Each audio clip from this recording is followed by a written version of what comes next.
Artificial intelligence seems to be everywhere at the moment, and the discussion rages as to whether it will liberate or enslave us. Argentine Security Minister Patricia Bullrich thinks that AI might be the magic solution to Argentina's crime problems. But will it work? And is it safe?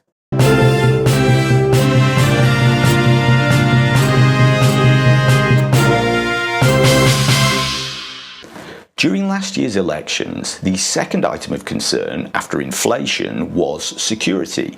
Now, it has to be said that on the whole, Argentina is a very safe country, much safer than many other South American nations like Colombia, Brazil or Venezuela.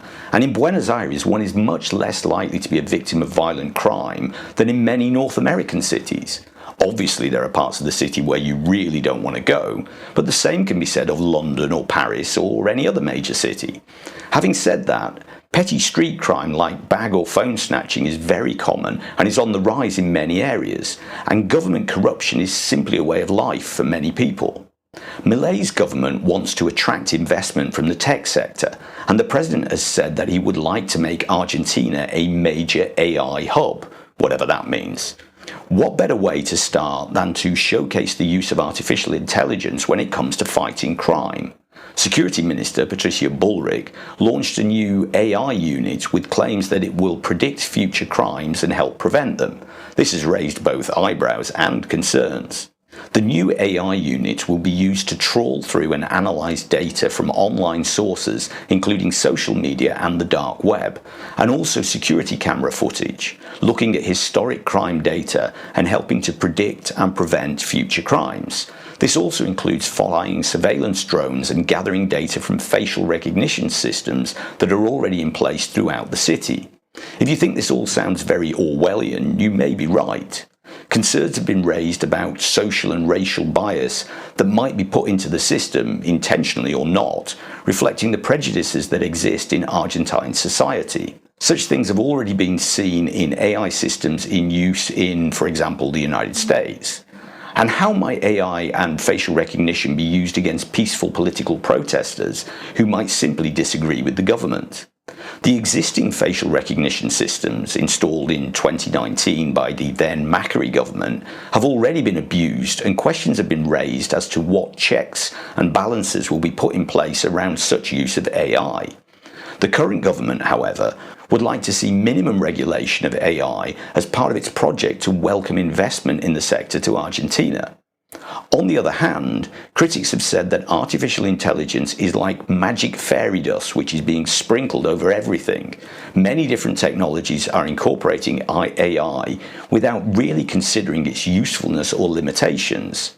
It could be that the security minister has expectations way beyond what current AI is able to deliver. So can AI be used to fight crime? Let me know what you think in the comments.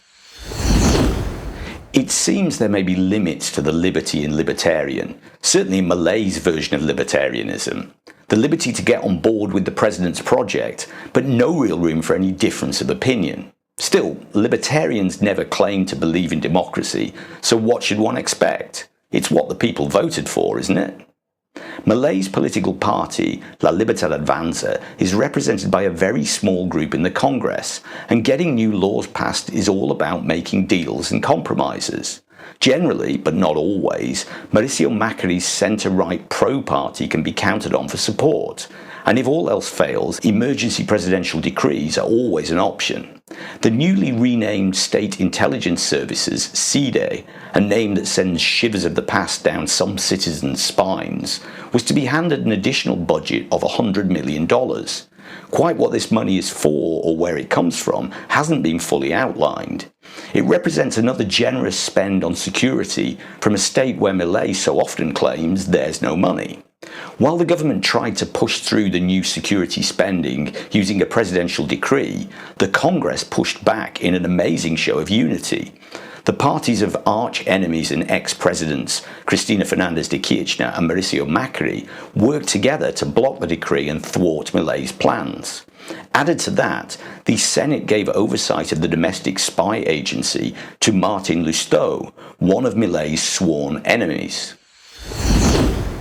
Last month, Security Minister Patricia Bullrich sent a bill to Congress suggesting the lowering of the age of criminal responsibility from 16 to 13. The current juvenile criminal system dates back to 1980, and the world has changed considerably since then, she said. Teenagers are more sophisticated and with greater access to information today. They have a greater knowledge of what is right and what is wrong, and the law should reflect this. It's a fact that criminal gangs often use children to commit serious crimes, knowing that they will receive extremely lenient penalties, if any penalty at all. Kids can literally get away with murder. The new law would mean that anyone over the age of 13 could receive a sentence of up to 20 years for a crime as serious as murder. Imprisonment of very young offenders would be in facilities separate from full adult prisons. Last year, there were less than 2,000 children below the age of 16 brought before the courts for serious crimes, and just 3 who had committed murder, although that's obviously 3 too many. Less than 1% of serious crimes are committed by minors, so lowering the age of criminal responsibility really isn't going to solve any security issues. This could be simply an attempt to distract from genuine problems by grabbing a few headlines. Do you think lowering the age of criminal responsibility helps to fight crime? Thanks for watching. I hope you found the video interesting. If you did, please give it a like. And if you want to see more content like this, there's a couple of videos on the screen now. If you're not already subscribed, you might want to do that too. If you want to support the channel, you can buy me a coffee in the link below. And until next time, que tengas un buen día.